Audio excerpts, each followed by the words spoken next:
Libro 1. Capítulo 5. Como ya lo he mencionado, nunca supe su nombre, su verdadero nombre.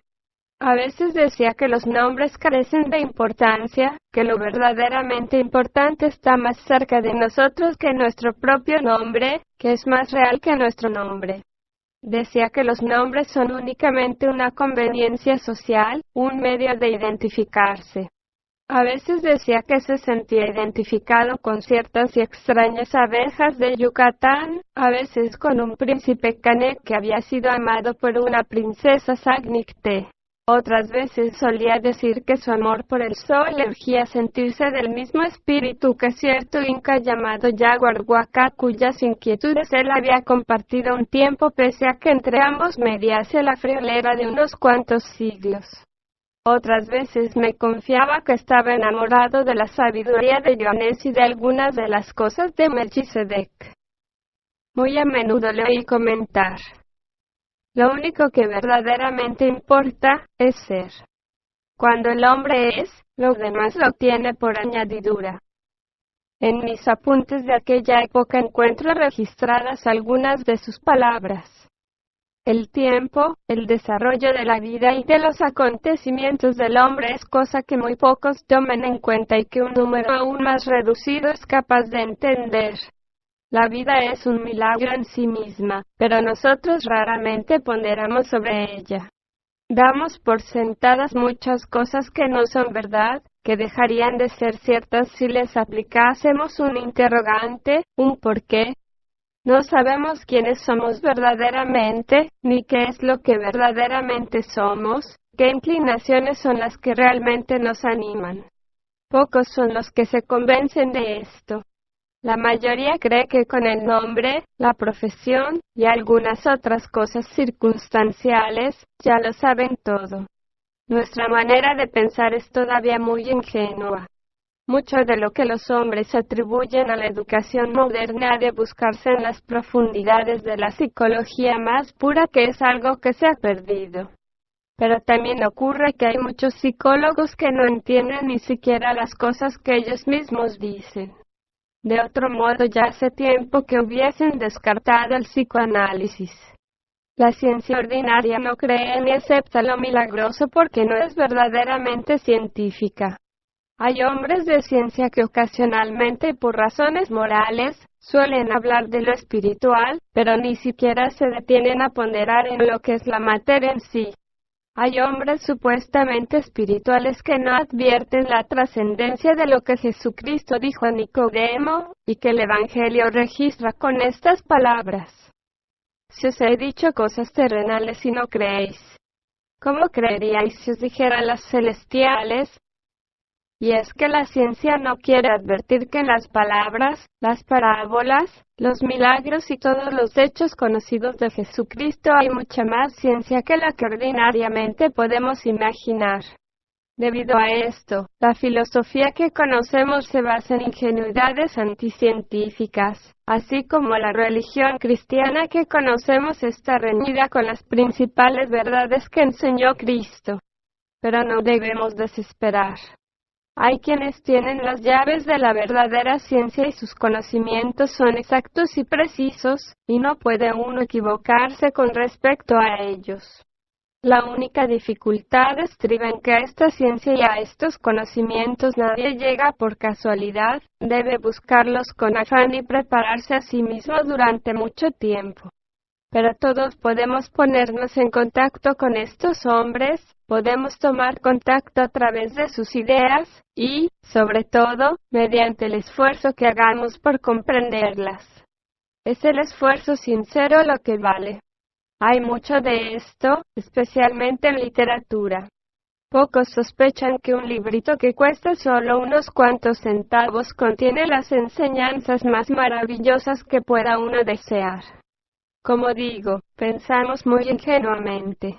Mejor dicho, no sabemos cómo pensar. La ciencia y la filosofía, por ejemplo, utilizan medios que, si ponderasen sobre ellos, los convertirían en finalidades. Uno de estos medios se conoce con el nombre de intuición. La ciencia ignora cuánto debe a la intuición. Igual cosa ocurre con la filosofía. Se trata de una graduación o velocidad distinta de la función de la inteligencia humana. Lo mismo podemos decir del arte y de la religión. Las revelaciones en que se basa el dogma religioso son algo que todos los teólogos quieren elaborar sin percatarse de que a la velocidad a que trabaja la razón ordinaria es material imposible de elaborar. ¿Qué librito es ese que cuesta pocos centavos? Pregunté. El Sermón de la Montaña. Es la suma de los capítulos 5, 6 y 7 del Evangelio de San Mateo. ¿Por qué la religión nada dice acerca de esto? Mi amigo me miró y sonrió. La religión no advierte que su error estriba justamente en el concepto que tiene de religión. Sin embargo, para poder entender la verdad de este concepto es preciso descartar el concepto ordinario. Quedé pasmado ante semejante galimatías. Pero usted es obviamente un hombre religioso. ¿Cómo puede decir eso? Ya lo ve, me contestó.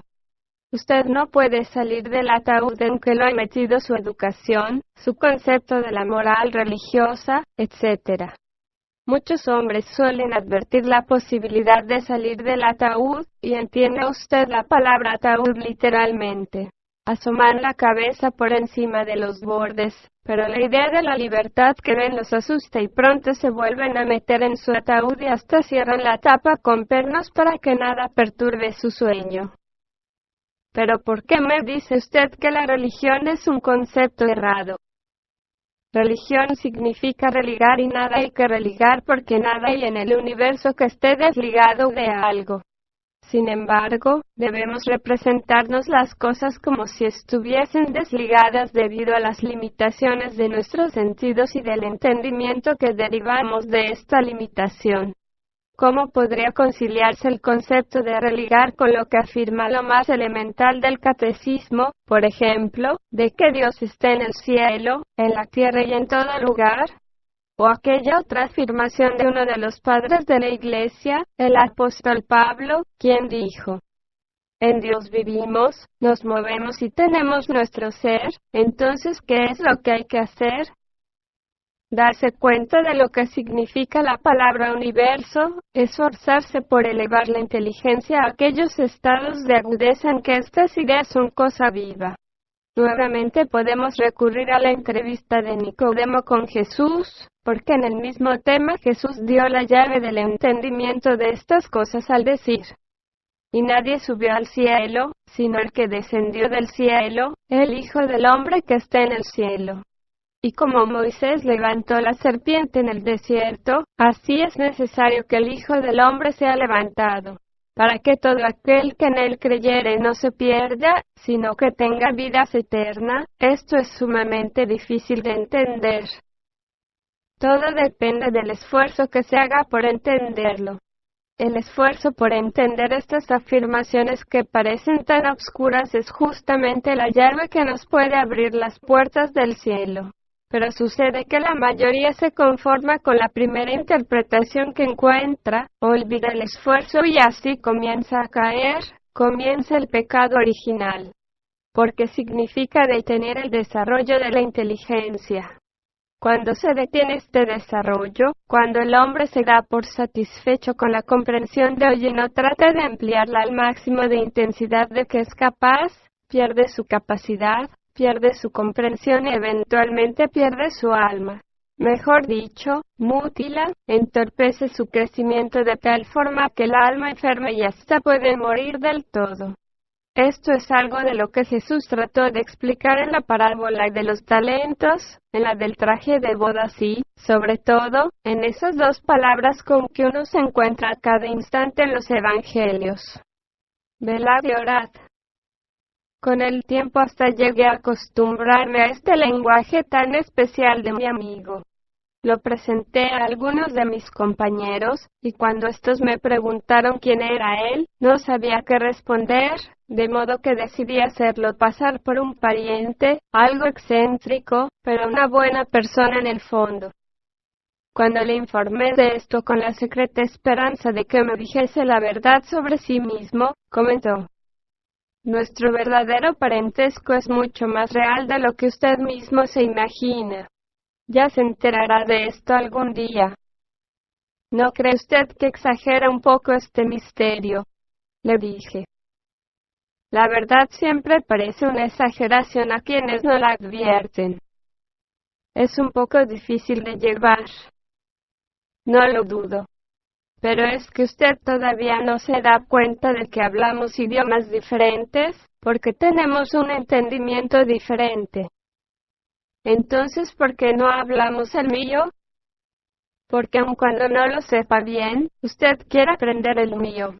Si me guiase por sus palabras, hace tiempo que hubiésemos dejado de vernos y de charlar. No hablo con lo que usted aparenta con sus palabras, sino con lo que usted puede ser. Esto sí que es un galimatías. Es todo cuanto me tiene que decir. Lo que yo le diga dependerá siempre de lo que usted quiera preguntarme. Pese a que estas entrevistas siempre me dejaron molesto, al advertir cómo él siempre manejaba mi pensamiento y desviaba mis propósitos, no pude evitar que mi cariño hacia él aumentase. Era algo muy contradictorio lo que ocurría en mí mismo. Así pasó el tiempo. Yo continuaba apoyándome en cajas de fósforos que llevaba siempre en el bolsillo, y no podía olvidar la guerra. Sobre todo, no podía olvidar la sensación de repugnancia que sentía hacia mí mismo cada vez que volvía a mi memoria el recuerdo de cierto hombre a quien había muerto clavándole una bayoneta en el vientre. Tan horrorosa era la agonía que le había visto padecer, que por instantes deseaba haber sido yo el muerto. Esta escena volvía con frecuencia ahora que los despachos de guerra daban cuenta del número de bajas ocurridas en los distintos frentes. No podía tomar estas cifras como si fueran cifras solamente. Para mí representaban padecimientos humanos que no afectaban únicamente a las tropas, sino que cada soldado y cada hombre se convertía en el centro de una tragedia para toda una familia, para todo un círculo de amistades y quizás para la misma tierra. No podía explicarme de dónde ni cómo me venían estos pensamientos, pero sentía un gran malestar interior que a veces se convertía en algo doloroso. De manera que hacía todo lo posible por huir de ellos en estos momentos y hasta llegué a sentir envidia de la frialdad con que mis compañeros barajaban estas cifras. También me causaba asombro cada vez que en los diarios veía los titulares registrándolas como si se tratase de acontecimientos sin precedente en la historia del mundo, y como hechos verdaderamente gloriosos. Los diarios pagaban elevadísimas sumas por tener estas noticias. A su vez, las gentes pagaban sus monedas con gusto por leerlas. La guerra se había convertido en un fantasma que acosaba mi conciencia. De cada 10 despachos que llegaban a mis manos para ser redactados, 9 trataban directamente de la guerra y el 10º indirectamente. Así pasó el tiempo de Etiopía, el tiempo de España y un buen día llegó el de Polonia y finalmente la guerra se extendió por todo el mundo. Tan abrumador era este hecho que por la fuerza de su número los despachos comenzaron a cegarme. Poco a poco fui encalleciéndome con tanta reproducción de cifras sobre muertos, heridos y desaparecidos. Cierto día advertí que estaba interesado y que gozaba con la descripción de bombardeo de una ciudad en la que habían perecido miles y miles de mujeres, niños y ancianos, todos ellos completamente indefensos ante el fuego que llovía sobre ellos desde arriba. Y dio la casualidad que aquel mismo día había traducido un despacho que contenía ciertas declaraciones hechas por un importante jefe de la Cruz Roja Internacional. Trataba de los 5 puntos sobre la ayuda y protección de los niños y yo había decidido conservar una copia para mí. Lo había dejado encima de mi mesa de trabajo y cuando quise hallarlo para llevármelo, los demás despachos sobre muertos, heridos, bombardeos y encuentros navales lo había cubierto del todo. Pensé un instante en este hecho aparentemente casual y me di cuenta de que así como había ocurrido con el despacho de la Cruz Roja, así estaba ocurriendo con mis propios sentimientos, y en ese instante recordé los suplicantes ojos de aquel muchacho a quien había herido con la bayoneta y creí ver en ellos un reproche que me decía: ¿tan pronto has olvidado? Cada despacho de guerra repetía esta escena en mi memoria y junto con ella me asaltaban pensamientos de esperanza. Quería creer que el alma de ese muchacho hubiese hallado alguna compensación en otra vida. Un miedo muy sutil y muy poderoso comenzó a apoderarse de mí cuando me di cuenta de que también me estaba encalleciendo. Mis compañeros me hacían bromas acerca de estos escrúpulos y algunos hasta argumentaban que las guerras, especialmente esta gran guerra, traería un gran progreso científico, de suerte que podíamos alentar la esperanza de un mundo y una vida mejor. La incongruencia de este argumento terminó por asquearme. La historia era el mejor testigo de que las guerras solamente producen nuevas y más sangrientas guerras. Ahí estaban estos despachos indicándome cómo se escribiría la historia de esta época. Comparándolos con los de la guerra anterior, la crueldad humana había aumentado, los odios se habían intensificado. ¿Y puede esperarse un mundo mejor a base de una mayor crueldad? ¿O una vida mejor a base de un odio más intenso que lo consumía todo bajo la leyenda de la guerra total? En esos días recordé una frase de Lincoln: el progreso humano está en el corazón del hombre, y no era yo mismo testigo de que mi propio corazón estaba enamorado de esa crueldad y de esos odios.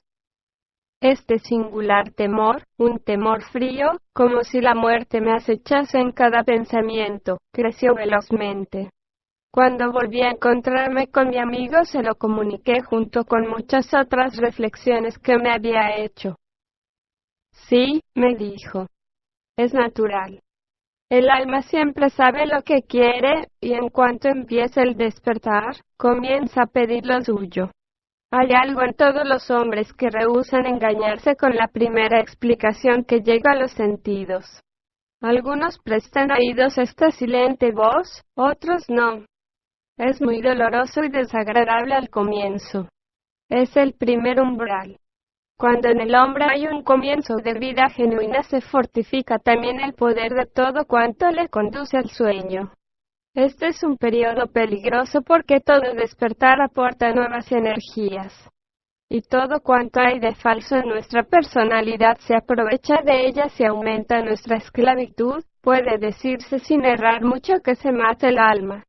Así tenemos que en el mundo hay muchas almas cuya vida se ha detenido y poco a poco van perdiendo las posibilidades de crecimiento y perfección que son un derecho que el hombre no utiliza. Hay almas que están decididamente muertas. El ser humano es algo más que el cuerpo y los sentidos, pero no lo sabe, no lo comprende. ¿Me quieres decir que el alma no es inmortal? Pregunté. Eso depende de la persona de quien se trate, me dijo. Pero ahí están los principios religiosos, los escritos de Platón y las afirmaciones de muchos hombres reconocidamente inteligentes que nos aseguran que tenemos un alma inmortal. Todavía duermes. ¿Vas a contradecir a Platón? Podría aclararte muchos puntos para que puedas entender a Platón, pero no estás preparado todavía. No te entiendo.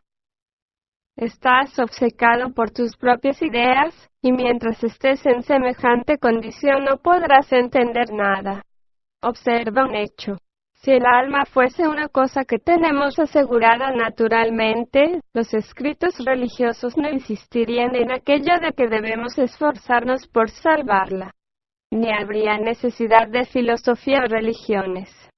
Lo sabríamos naturalmente y nadie temería la muerte como la teme. Escúchame. El alma la formamos en esta vida en base a lo que nos anima. Si los motivos, los ideales, las ambiciones de nuestra vida son transitorias, son cosas del momento inmediato, nuestra alma será también transitoria, impermanente, sujeta a lo que queremos. Algún día podrás reflexionar serenamente sobre estas cosas y comprenderás ese muchacho cuya muerte te obsesiona. Observa bien. Tú no lo mataste de ti mismo porque de ti mismo nada puedes hacer. O sea que algo que no eres tú mismo, una sociedad, te entrenó, te enseñó a matar. ¿Recuerdas tu exclamación de aquel día en la iglesia? Pues es lo mismo. Tu exclamación y el bayonetazo fueron involuntarios. Si antes de lanzar esa exclamación hubieses podido darte cuenta del hecho, no la hubieras lanzado. Igual cosa con el bayonetazo. Un poco de reflexión y no lo hubieses hecho. Pero en esos momentos no hay tiempo para reflexionar. Fíjate bien en lo que te digo. No hay tiempo. De modo que para poder obrar de corazón, es preciso sobreponerse al tiempo y esto demanda un tipo de voluntad que tú no conoces todavía. Alcanzar esta voluntad requiere grandes trabajos, gran obediencia a algo superior. ¿Has observado y ponderado sobre la filantropía, la caridad? Un hombre que durante años se haya sometido a este entrenamiento de que te hablo no podrá evitar hacer el bien. Hacerlo será una función poco menos que instintiva en él. Lo hará naturalmente. Pero la mayoría de la gente piensa que con hacer el bien ya ha conseguido lo que únicamente se puede conseguir trabajando intencionalmente, yendo contra la corriente en sí mismo. En cuanto a la inmortalidad del alma, no cabe duda de que existe. Pero que sea inmortal, ya es cuento aparte. Procura entender que habla acerca del hombre individual. Santo Señor. Ahora sí que creo que estás loco. Exclamé, como gustes, me dijo sonriendo. ¿Me quieres decir que estamos todos equivocados? ¿Por qué no? No es posible. Eres muy ingenuo. Tienes el ejemplo vivo en ti mismo y a pesar de ello discutes con vehemencia. Pero no importa. ¿Ves cuán errado sería que me guiase únicamente por tus palabras? Tú sabes y sientes que la guerra es horrible, que es una cosa bárbara, la culminación de cuanto hay de salvajismo en el hombre. Sabes que tus compañeros están errados con respecto a esas cifras de bajas. Para ti, en cambio, cada cifra es la representación de un ser humano y eso te hace sufrir. Aquellos que no sienten lo que piensan estarán siempre errados. Y fíjate que todo este error está produciéndose en lo que llamamos el mundo cristiano y uno de los principales preceptos de la cultura cristiana dice, no matarás. Pero el hombre comienza a matar en el corazón antes de comenzar a matar de hecho. La muerte que ves por doquier comenzó con el odio. Y la sociedad lo justifica de muchas maneras para callar la voz de la conciencia si es que alguna vez le presta atención. ¿Cuál de las muchas iglesias cristianas ha adoptado una actitud vigorosa, inequívoca frente a esta guerra? Solo unos cuantos hombres aislados se han opuesto a ella y han preferido sacrificar sus vidas en experimentos de laboratorio. Volvamos a la entrevista del viejo Nicodemo con Jesucristo. Esa entrevista ocurrió en tiempos tan agitados como el actual, cuando se derrumbaba una forma de cultura mientras se gestaba otra. Y Jesucristo dijo a Nicodemo que era preciso nacer de nuevo, nacer de agua y espíritu, para poder disfrutar de los atributos que corresponden a un alma de verdad. Pero muchos de los que mueren convencidos de que su alma va a sobrevivir. No lo dudo. El ser humano está convencido de muchas cosas. Hubo un tiempo en que estuvo convencido de que la tierra era plana. Si escudriñas los evangelios, verás que se dicen ellos bien claramente. ¿De qué te valdrá ganar el mundo si vas a perder el alma? Me resultaba imposible discutir con él. Mi interés por las sagradas escrituras era el mínimo. No las había leído y tampoco estudiado. Sin embargo, algo me decía íntimamente que mi amigo estaba en lo justo aun cuando yo nada comprendía. Tras un breve silencio, le dije, ¿no basta entonces cumplir con lo que manda la religión? cumplir fielmente y de corazón con los preceptos ordinarios de la religión es el primer paso, un paso indispensable. Todo está enlazado, todo está unido. Las formas religiosas son la apariencia externa de lo que se puede llamar la iglesia interior. Y esta es inmortal en verdad. A eso se refiere el credo cuando habla de la comunión de los santos. Entonces aproveché la oportunidad para pedirle que me explicase la verdadera forma de rezar. Has estado rezando muy intensamente, pero sin darte cuenta. Respondí contándole mis experiencias de estudiante. Ya lo ves, me dijo. La ignorancia estuvo a punto de cegarte por completo. Y ahora eres tú quien niega el alimento que precisa tu alma. No creas que ahora vas a poder culpar de ello a tus profesores, tus confesores o a tus padres. Podías haberlo hecho hasta hace poco. Ahora ya eso te está vedado. Si tienes interés en saber algo más acerca del Padre Nuestro, por ejemplo, comienza a desentrañar lo que verdaderamente significa perdonar a nuestros deudores. Te digo estas cosas porque la ignorancia sincera es perdonable, pero no la hipocresía, ni la mentira, ni la holgazanería. ¿Y cómo haré eso? De la misma manera que has hecho lo demás. Por ejemplo, aquel verso que dice líbranos de todo mal lo has vivido a tu modo. Y vivir una súplica es más importante que formularla. Fuiste a la iglesia a pedir más inteligencia, según me has contado. La inteligencia es justamente un atributo del reino de los cielos. Te fue dado cierto entendimiento. El otro verso. No nos dejes caer en tentación, lo has experimentado en tu vivencia de horror ante el hecho de que estabas encalleciéndote. Pero este es un modo muy extraño de orar, le dije asombrado. Es el único modo del corazón. Para entender las oraciones es preciso tener una idea aunque sea aproximada de la comunión de los santos. Cada una de las oraciones que conocemos es un tratado sintético de conocimientos de gran envergadura. Son psicología que los psicólogos corrientes ignoran. El Padre Nuestro, por ejemplo, puede ser para el individuo una escala de Jacob con que llegar al cielo, si el individuo lo vive. Para un físico puedo ser el medio de explicarse la naturaleza del universo. Y conozco a un hombre dedicado a la astronomía que lo ha entendido para beneficio de sus estudios. Estas oraciones son la obra de la comunión de los santos. Ahora que la comunión de los santos tiene muchos nombres, según sea el credo que cada raza practica. No es una organización estatuida, sino un pálpito de vida universal.